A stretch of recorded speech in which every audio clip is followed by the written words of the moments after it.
The coolest thing I've ever bought as an amateur historian of Chinese food in America? A little booklet from 1935 called Chinese Chow: How to Order and Appreciate, published in Hong Kong. I've collected a lot of these eating guides, and honestly, most of them are too dumbed down to be insightful.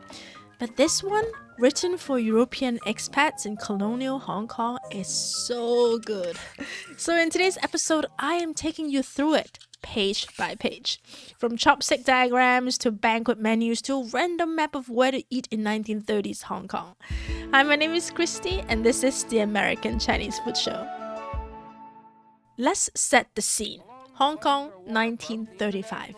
Cantonese cuisine looked very different back then, and the audience this book was written for, European expats, had a different relationship to Chinese food than diners in the States, Canada, or even Australia.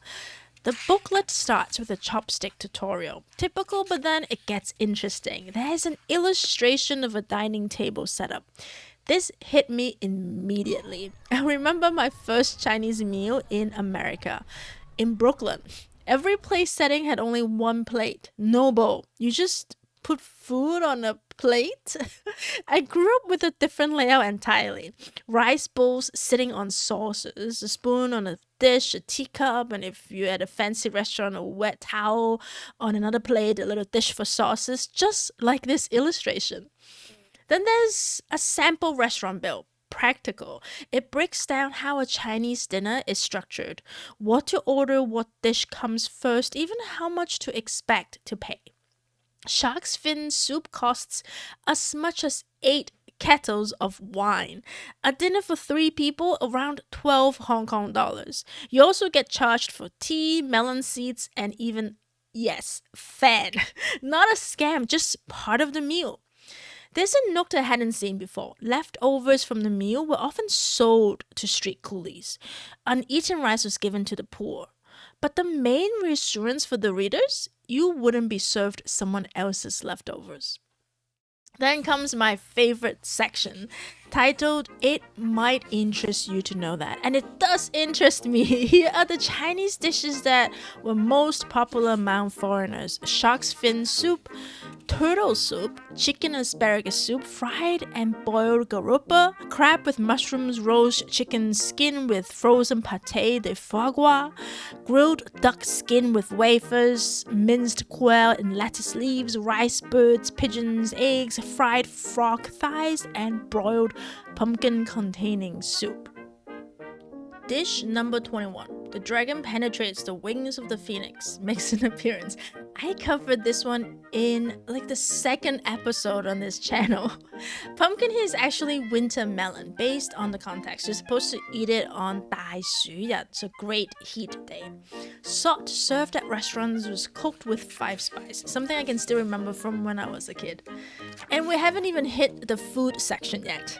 Hors d'oeuvres are dim sum, then come soups, 22 clear soups followed by 12 thick ones.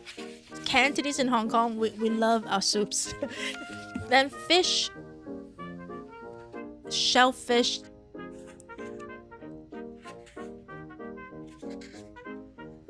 chicken,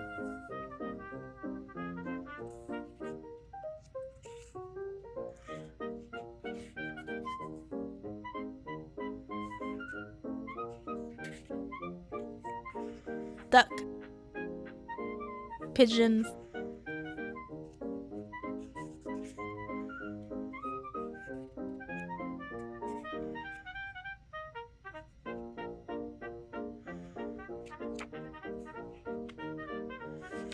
frog, pork, vegetables, and specials. Bean lo, that's hot pot, with chrysanthemum. And 3 snake wildcat, which is stewed masked palm civet with snakes. Then there's noodles, rice, tea, fruit, sweetmeats, sauces, wine, and even cigarettes. The useful phrases section is a staple in guidebooks, and this one is no different. I can really picture the restaurant goers in 1930s Hong Kong flipping to this page mid-meal. Put down the curtains, turn on the electric fan. I need matches for my cigarettes, more ice, quick. And bring me the bill, write the total in English so I can expense it. And of course, there's only a line for the men's bathroom because women didn't go out. So I have a preschooler and I have to constantly ask, how do you ask nicely? So I'd like to add, 唔該, thank you, and 麻煩你, please. And the booklet just keeps giving. There's a list of principal Chinese and Japanese restaurants in Hong Kong, even a fold-out map. It shows the northern part of Hong Kong Island. You can spot the race course in Happy Valley on the right. The Naval Yard, of course, is long gone. Of all the places listed, only 2 is still around. The Sincere Company, one of Hong Kong's oldest department store brands, and Luk Kwok. I actually have a whole episode on Luk Kwok if you want to check it out. The bag even includes a meal log, date, time, guests, location, and remarks, so you know it was meant to be a real pocket guide, something you'd carry with you as you ate your way through Hong Kong. Now, the biggest mystery. Who actually made this booklet? On the cover, the author is listed simply as Chopsticks. Who is Chopsticks? The only real clue is a copyright line, G.F. Gilbert. So I did a little digging. The Hong Kong Government Reports Online Archive includes a jurors list from 1937, and on that list, a Geoffrey Fitzgerald Gilbert, listed as a publisher for a company called Tell the World Publishing Co. That led me to a Hong Kong Telegraph article about the booklet. It reads, at a price of $1 per copy, the object of the publishers is to give gourmet a more intimate knowledge of various Chinese dishes. So now we know G.F. Gilbert was Geoffrey Fitzgerald Gilbert. But who was he? A native of Southampton, England, Gilbert turns out to have had a dramatic backstory. In 1934, just a year before publishing Chinese Chow, he was sentenced to 4 months of hard labor in Hong Kong, embezzling 14,000 Hong Kong dollars from Arnold and Company, a trading firm that still exists today. In his plea for leniency, his lawyer described his brilliant war record. He commanded the Royal Naval Division in France at only 18 years of age and served on the general staff of the Admiralty in Italy and Egypt. He also served in the Royal Irish Constabulary during the Sinn Féin Rebellion. And in a last desperate effort to repay the money, he indulged in gambling in gold shares and roulette. Maybe publishing Chinese Chow was part of his comeback attempt.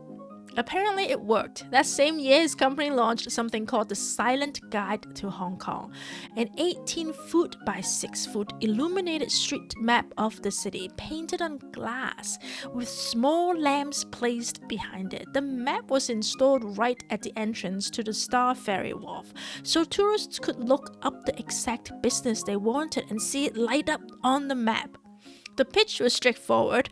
For $36 a year, we will put you on the map at the Star Ferry and give you a free insertion in the Silent Guide directory to Hong Kong. So basically an interactive digital directory, but in the 1930s? Whatever else Gilbert did, I'm grateful he made this book. It's open-minded, respectful. He writes, 1,000-year-old eggs have a peculiar but pleasant flavor and are well worth trying. I learned so much from his book. And I'm grateful to whoever smuggled this little gem to the US and the random person who put it on eBay nearly 100 years later. That's it for today's episode. If you like our content, subscribe to the channel. See you soon.